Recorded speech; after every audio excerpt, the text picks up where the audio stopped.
अस्सलाम वालेकुम एवरीवन, कैसे हैं आप सब लोग। उम्मीद करती हूँ बहुत अच्छे होंगे और अल्हम्दुलिल्लाह मैं भी और मेरी फैमिली भी बहुत अच्छी है। तो आज हो गया है सुबह में सफाई अभियान शुरू।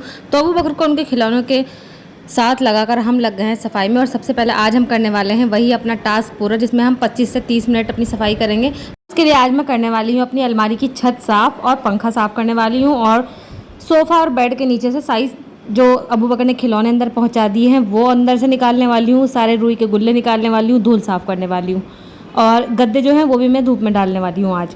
तो चलिए शुरू करते हैं। तो सबसे पहले मैंने अरीबा को चढ़वा दिया था अलमारी की छत पर, वहाँ से सारी साफ़ सफाई करवाई, पर्दों के जो पाइप है वो साफ़ किए, पंखा साफ़ किया। और हाँ, ये जो झाड़ू है ना हमारी बेड वाली, ये अलग झाड़ू है, इससे हम फर्श पे नहीं लगाते हैं। तो मैं आपको बता दूं, कभी कोई जज करने लगे कि यही झाड़ू ये फर्श पे लगाते हैं, यही झाड़ू गद्दे पर लगा रही हैं, ठीक है। तो ये वाली मैंने सब जल्दी से फटाफट सफाई की, और ये से फूल झाड़ू से फिर मैंने सारी जो खिलौने वगैरह थे वो निकाले।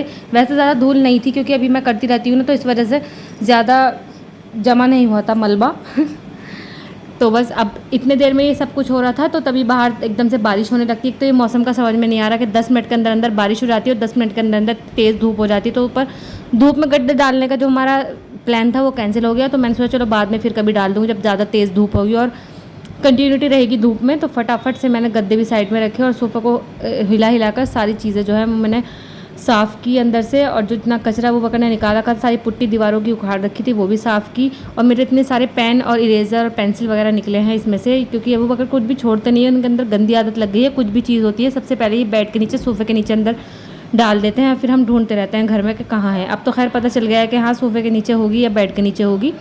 खैर सारी साफ़ सफाई की, फटाफट से सारा कूड़ा समेटा और अबू बकर को बाहर साइकिल पर बिठा रखा था, वो बैठा देखिए।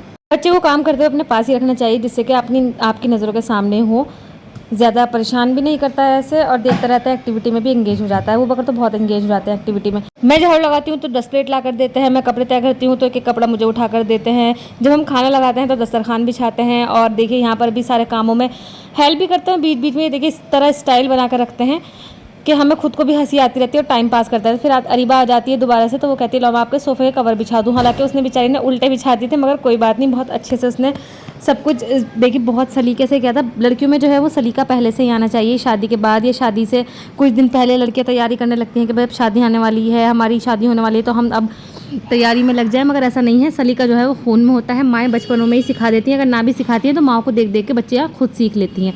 कुछ लड़कियां कहती हैं कि हमें खाना बनाना नहीं आता, हमें कपड़े धोने नहीं आता। वो सोचती हैं कि मैं क्यूट लग रही हूँ, मैं बहुत वो लग रही हूँ, तो कसम से बहुत ही बुरी लगती हैं जब वही कहती हैं कि मुझे ये काम नहीं आता, मुझे वो काम नहीं आता। तारीफ़ें समझती हैं, जबकि ऐसा कुछ है नहीं। जलील होती हैं ससुरालों में जाके, जब जिनसे आता है वही जलील होती हैं। तो खैर वो तो पता नहीं क्या ही होगा, खैर अल्लाह मालिक है। बस आज मेरा काम यहीं पर सिमट गया था सारा, क्योंकि मुझे फर्श धोने के बाद लगता है कि सारा काम कंप्लीट हो गया था। और अब यहाँ पर मैं बेडशीट बिछाने लगी हूँ। और एक सब्सक्राइबर मेरी कह रही थी कि तुम बहुत कम बेडशीट बिछाती हो, मतलब बहुत नंबर ऑफ़ बेडशीट कम है तुम्हारे पास। मगर ऐसा नहीं है, अल्हम्दुलिल्लाह काफ़ी हैं। मगर ये अबू बकर को पसंद आती हैं, वही मुझे बिछानी पड़ती हैं। ये अपनी मैट जो है वो वाइट कलर की आपने देखी होगी, वही बिछाती हूँ मैं। तो वही ये उसी पर सोता है। अगर मैं रात को बदल भी देती हूँ तो ये उठ जाता है और उसी पर ही सोएगा। ऐसे ही बेडशीट का हाल है, जो इसको पसंद है वही बिछवाएगा। अगर मैं बिछा भी देती हूँ दूसरी तो वो ये नहीं बिछवाने देता है और बहुत ही परेशान करता है। और मुझे ऐसा लगता है बच्चे जब थोड़े थोड़े से बड़े होने लगते हैं तो उनकी डिमांड ज़्यादा बढ़ जाती है। साइकोलॉजिकली दिक्कत है ये जी। ये पापा का है। अब बताओ कैसी लग रही बेडशीट? वाओ लग रही बेडशीट जी, कैसी लग रही बेडशीट? वाओ। और बेडशीट क्या, बहुत सारी चीज़ें ऐसी हैं, इनके कपड़े खुद के ऐसे हैं, मेरा दुपट्टा ऐसा है, जो ये कहेंगे मुझे वही ओढ़ना पड़ता है। खैर सो अब हो गई हमारी क्लीनिंग सारी, इनफैक्ट डीप क्लीनिंग। पूरा मैंने घर बढ़िया करके रगड़ दिया है। थोड़ा सा रह गया है, ये रह गया ड्रेसिंग का ऊपर का एरिया, कोई नहीं वो कल को कर लेंगे। और अभी अबू बकर ने पॉटी कर ली है, तो इसका मतलब है इनका नहाने का टाइम हो गया है। आज इन्होंने लेट करी है और ये उठे भी आज 9 साढ़े 9 बजे हैं। पापा से भी नहीं मिले अपने, इनके पापा दुकान पर चले गए पहले ही। तो मैं इसे नहला दूँ तैयार करके फिर मिलती हूँ। गाइस अबू भी नहा लिए हैं और अब अपना न्यू टॉय जो मैंने इन्हें दिया है उसमें बिज़ी हो गए हैं। अबू इसमें डालो बेटा, ये अबू बकर इसमें डालो, ये वाला इसमें डालो। अभी ये सीख रहे हैं, एक्सपेरिमेंट कर करके सीख जाएंगे। और इतने इसमें लग रहे हैं, इतने में किचन का देख लेती हूँ। मैं आज बनाने वाली हूँ हलीम, तो मैंने सुबह ही रख दिया था पकने के लिए। सुबह का मतलब अभी हो गया होगा वो तैयार, जाके देखती हूँ। बस उसमें गोश्त भून के मिला दूँगी तो हमारा हलीम तैयार हो जाएगा। चलिए अबू खेल लीजिए आप। तो तो बस यहाँ पर मेरा खाना भी हो गया था रेडी, और मैंने बस जो हलीम बनाया था वो धुली हुई दालों का बनाया था। आज मैंने जो साबुत वैसी दालें होती ना, मोटी वाले उड़द नहीं मिलाया था, दालें ही मिलाई थी। और आई थी मेरी नंद, फिर मैंने और उसने हलीम साथ में बैठकर खाया। और वैसे तो वो जा रही थी, थोड़ी देर के लिए आई थी, मगर मैंने फिर उसे रुका लिया, बहुत ज़बरदस्ती जद्दोजहद के साथ मैंने उसे रुकाया। वैसे मेरी फ्रेंड ही समझ लो इसे।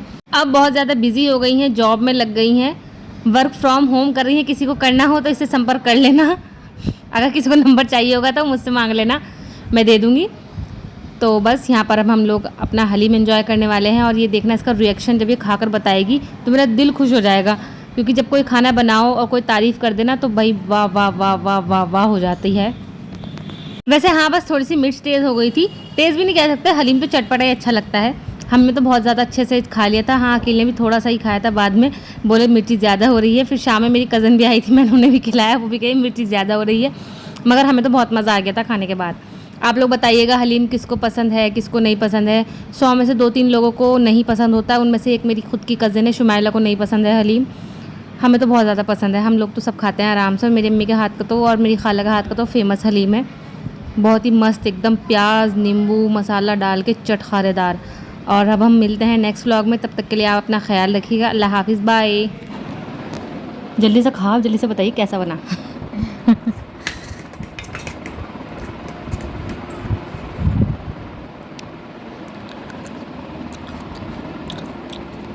बढ़िया लगा। नकली रिव्यू मत देना, असली दे बिल्कुल।